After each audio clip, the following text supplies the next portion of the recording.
The Japanese wanted to bomb Pearl Harbor again, and they tried to bomb Pearl Harbor again. And it's part of what I consider weird, wacky, wild military operations that countries attempted in World War II. Stuff like Doolittle's raid comes to mind. And what else comes to mind is Operation K, which the Japanese did in early March 1942 using these massive Kawanishi flying boats that had a range of 4,500 miles. And the plan was to bomb Pearl Harbor. They were going to take off from the Marshall Islands. They were going to refuel from a submarine. They were going to bomb Pearl Harbor. They weren't intended to do a lot of damage. There was two of them. They each carried 500-pound bombs. But it was to keep the Americans on edge, and it was also to check out what ships were in Pearl Harbor for intelligence reasons. So this is the route that they took, and they flew at first 13 and a half hours, 1,600 miles to French frigate shoals, where there were two Japanese submarines lying in wait that refueled them, and then they went, and after midnight on March 4th, they bombed Pearl Harbor, even though the visibility was poor, so they didn't hit anything near Pearl Harbor. They hit a mountain behind Honolulu,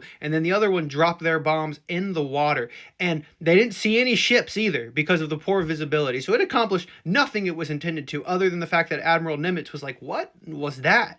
And then they flew 15 straight hours home. The range on these things was absolutely nuts. And so this is just a weird, wacky, wild operation. The Japanese wanted to use these Kawanishi flying boats for a lot of other intended purposes, but after this, the Americans were on to this. They weren't falling for this again. They permanently stationed some stuff out of French frigate shoals. At Midway, the Japanese wanted to do it again. The plot was foiled. The use of the submarines, they used 6 submarines at Midway for this purpose, and it ended up messing up their little submarine cordon. But Operation K, weird, wacky, wild, I don't know what else to say. Just interesting.